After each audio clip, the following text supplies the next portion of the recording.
tamo. Kaže on, kako ne Jure, ti si moj prvi gost kad mi to oslobodimo. Nažalost, ne mogu popiti tu kavu sa svojim prijateljem. Prezidenti ynë historik, arkitekti i Republikës, Dr. Ibrahim Rugova, në kujtimin për të kolonel Ahmetit e veçante këto atribute. Besnikrin, personalitet i organizimit, i përkushtimit, devotshmërisë, maturisë, kulturës, krijimtarisë dhe pasionit në funksion të shtetë krijimit. Sot bën 18 vite nga vrasja e kolonel Krasniqit. Goditja tinxare mbi kolonelin mbetet një re e errët mbi qiellin shqiptar.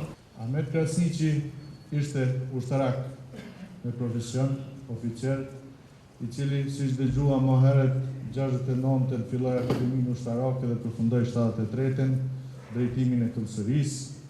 Kjo rrugë për të bërë oficer nuk ishte as pak e lehtë, besoj si këtë e dim të gjithë, e në veçanti për njerëz të cilët vinin nga një familje patriotike për Ahmet Krasniqin. Pra, qëndrimi i Ahmet Krasniqit, qëndrimi i drejtë ndaj popullit Kosovës, ndaj situatës Kosovës, ja ka mundësu edhe kratë e kanë afru edhe me bashkëpunu me shtetin e tyre. Vrasja e tij, edhe pse ishte një goditje shumë e madhe për piramiden ushtarake të asaj kohe, për Ministrinë e Mbrojtjes, për njësitë operative, megjithatë ne gjetëm forcën, vazhduam luftën dhe jetësimin ose unifikimin e faktorit ushtarak të gjitha organizimeve ushtarake në atë kohë arritëm të jetësojmë në betejën e Kosharës në datën 9 prill të vitit 1999.